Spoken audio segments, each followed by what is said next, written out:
I'll bet you think this song is about you.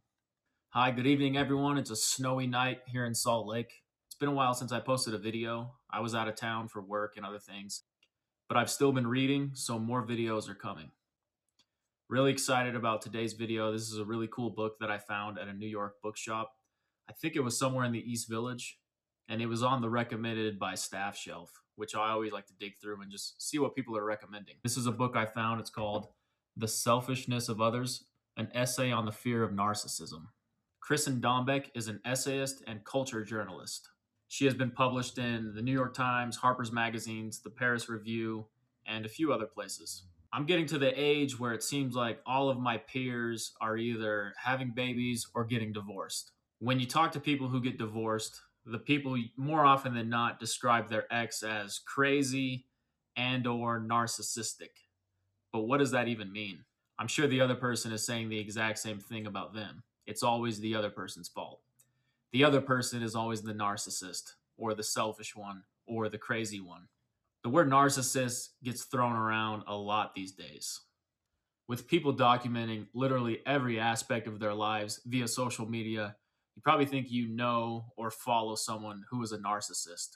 It almost seems we label people we don't like or maybe jealous of, we label these people as narcissists. After reading this book, it has come to my realization most people probably don't understand 100% the label that they are using. Dombeck wanted to understand this phenomenon and even what some call an epidemic. This book is a philosophical, poetic, and funny inquiry into the narcissism epidemic. The book charts how a rare clinical diagnosis became a favorite complaint about friends, lovers, family members, politicians, and even an entire millennial generation. She traces the term's history from Greek mythology to psychiatric journals to social media, and then finally to the full-fledged narcissism epidemic that we have today. The first section from the back. They're among us, but they are not like us. They manipulate, lie, and cheat. They may be irresistibly charming and accomplished, but narcissists are empty. No one knows exactly what everyone else is full of, some kind of a soul or personhood, but whatever it is, narcissists do not have it. Or maybe they're too full of themselves. Experts disagree. But one thing is for sure, they don't have empathy, and we do. What we talk about when we talk about love, gender, technology, and self is always changing. Dombeck writes with an empathy toward people who are easily labeled as narcissists. Our generation isn't helping with all of this social media and jealousies. More and more people are being labeled as narcissists as ever before. But what about empathy? What happens if you actually study narcissism? What happens if you look at the whole story of someone's life instead of just one particular event in their lives that made them look narcissistic? Writing with equal parts skepticism and compassion, the essayist Kristen Dombek finds in the concept of narcissism our deepest fears about love, gender, new technologies, and the nature of the self. A meditation on the troubling problem exploited by the online self-help industry. How do we know things about others at all?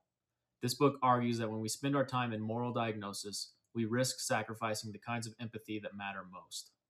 So if the back of the book sounds interesting, and I thought it really was, this is a very interesting book. This book was a different read for me, but an enjoyable one. I found myself not quite being able to grasp all the concepts and the history of the studies of narcissism. This book, it really throws a lot at you. It throws a lot of research at you from the clinical and cultural history. I'm sure this book warrants another read, and I've already reread certain parts. I thought the book was going towards the path of corroborating this epidemic and acknowledging that maybe there are just more narcissists among us. But I realized that wasn't exactly the case. I guess I should have taken a closer look at the back of the book and the title. The essay isn't necessarily about narcissism, but it's about fearing narcissism in others. This is from page 1, The Cold. We know the new selfishness when we see it. It's in the laughter of the Atlanta girl who demanded the city's busiest avenue be shut down for her arrival to her 16th birthday party, even though there was a hospital across the street. It's in the way that, when the party planner pointed out the traffic, she said, "My sweet 16 is more important than wherever they have to be." And when he pointed out the hospital, she giggled and said that the ambulances could just go around. It's in the way she didn't give a shit about the sick and dying, but did give very much of a shit when, in a store a few minutes after talking to the party planner, she was offered ugly dresses to try on. Because why would she even go to her own party if she didn't look hotter than everyone else? It's in the way she not only did all this, but did it shamelessly, on camera, for MTV's reality television show, My Super Sweet 16, and how, when it comes to millennials, this is just everything. It's in the smile on the face of the professional bad boyfriend, whose website led with, "I'm an asshole," next to a picture of him with his arm around a woman with her face blinked out, and "Your face here" printed across the blank.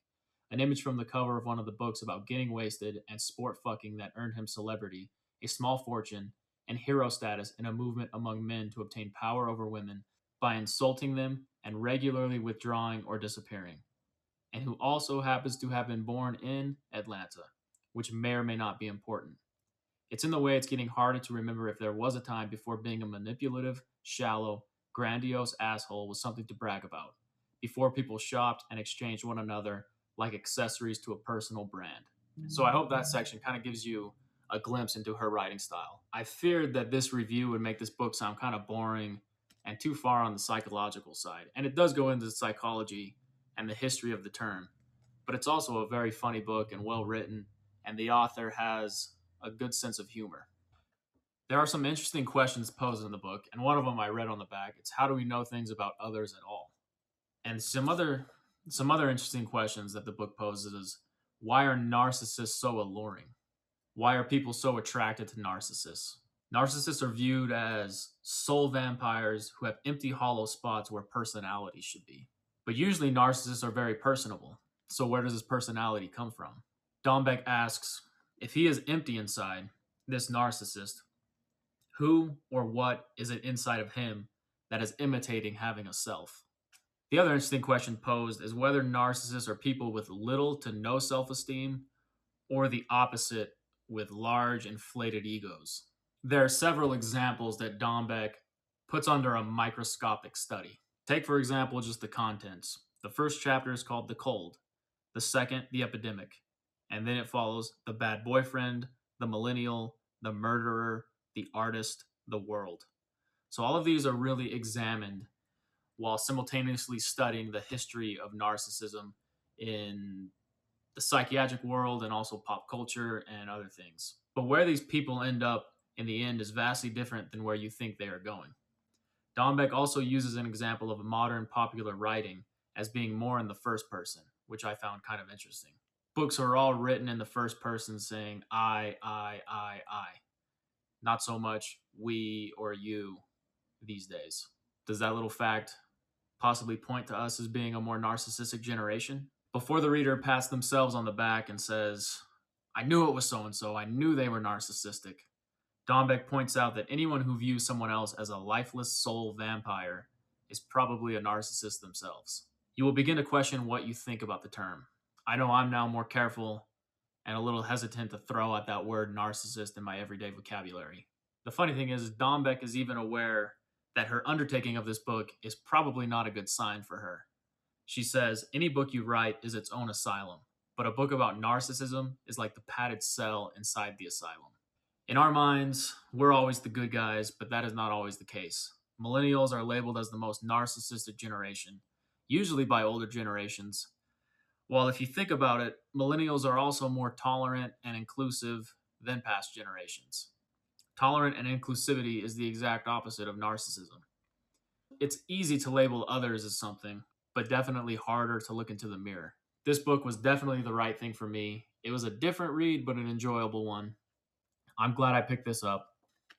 And I wouldn't classify this as a self-help book or even the pop psychology books that are so prevalent today. It's more a deeper look into the history of narcissism with these interesting little studies thrown in. I found myself going back to this book to read certain passages and parts, and I think I'm going to give this another full read. So that was today's video. Thanks for tuning in. If you found this video helpful or enjoyable, please hit that like or subscribe button. I post videos pretty regularly. I'm always reading. I'm actually reading a book right now called Lamb by Christopher Moore, so look forward to that.